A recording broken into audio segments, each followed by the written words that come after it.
Gusto kong mag-share sa inyo yung mga money lessons na dapat sana nalaman ko on my 20s. There are 3 tips na pwede kong ibigay sa inyo. Kung ito ay nalaman ko lang ng maaga-aga, hindi man ako ganun ka-financial literate noon, hindi pa ako nagbabasa ng books ng about sa financial, wala rin ako napapanood because of lumaki ako sa pamilya na marunong mag-save, mag-ipon, and konting investment, ay sana kung mas maaga-aga lang ay nagkaroon ako ng mas magandang direksyon. Pero no regrets, sabi nga nila, we have a different timelines. Thankful pa rin ako because of these experiences, nagiging mas matatag ako on my finances, kung paano gastusin, paano budgetin, at paano ito ilalagay sa tama at may direksyon. By the way, kung ngayon lang po tayo nagkita, ako si Joyly Ramos Luis, isa po akong public school teacher. Share ako ng mga personal experience ko about finances. Unang-una, money lesson ko, yung savings ko na magkaroon ng direksyon. Bata pa ako, mga 6 years old, tinuruan na talaga akong kung paano mag-ipon.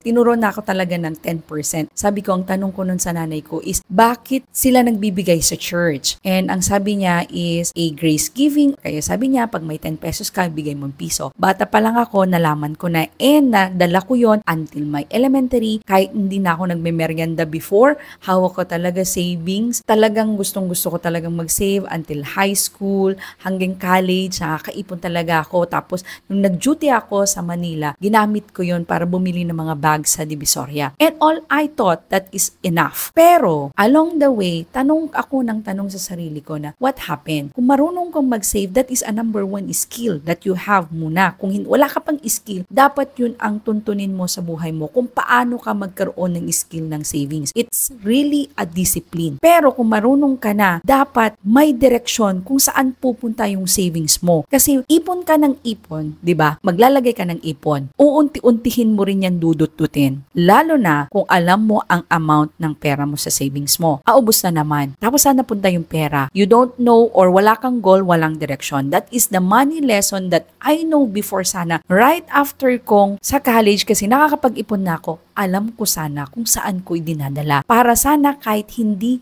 lang kung ano-ano lang ang binibili mo. Or kung ano-ano saan mo na lang dinalagay. Sa milk tea, lalabas, tapos tataka ka kung saan na napunta yung savings mo. By and by, tumatanda tayo hanggang sa tumaas yung sahod. Akala ko enough na naman yun.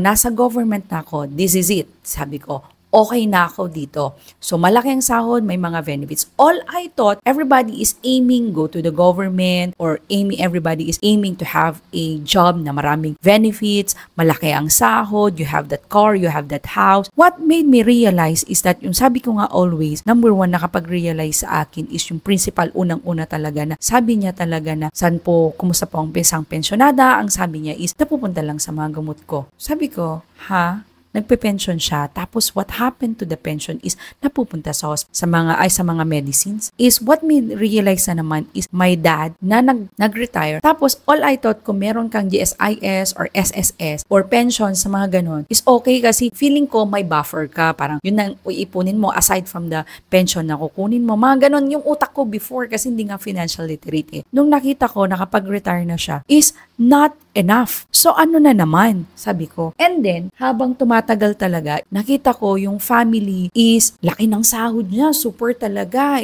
Ibang bansa. Talagang nag-uuwi siya ng milyones. Tapos biglang na-bankrupt na wala nagkasakit. So sabi ko, ano ba? Sapat na sa malaking sahod ba is enough? Kung alam mo lang sana kung may malaki kang sahod pala, you need to save that. Lalo na that is the aggressive time na mag-save ka. Dapat mapunta talaga yan sa isang investment or passive income na magbibigay pa sa'yo. Kasi alam mo, hindi ka bumabata, tumatanda ka, hindi ka forever na active sa trabaho mo. Dapat meron kang passive income na kahit na meron kang, may financial freedom ka ba na if you wanna work, you're gonna work. If you don't want to work at gusto mong magpahinga, magpapahinga ka. Ang nakakatakot is tumanda ka na, baliktad eh. Nung bata-bata ka, ang laki ng kita mo. Kung ano-ano lang pinaggagawa mo sa pera mo hanggang sa tumanda ka, baliktad eh. Dun ka kumayod ng kumayod, tapos baliktad ang liit na ng kita mo because of your energy depletes, di ba? And then number 3 is walang enough na financial literacy. Sabi ko nga sa inyo, I know how to save nung bata pa ako. Pero kung wala ngang kaalaman, hanggang dun na lang hindi mo siya inaral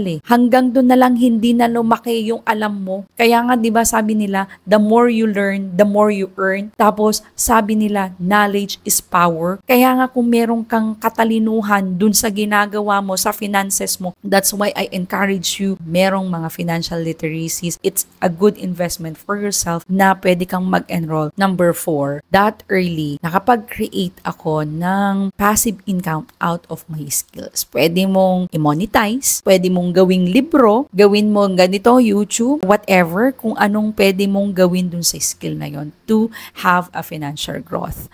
But anyways, that is a lessons, and experience is the best teacher. I don't have regrets with my experience, and thanks God that I learned from it. Don't forget to please subscribe on my channel for more videos about this.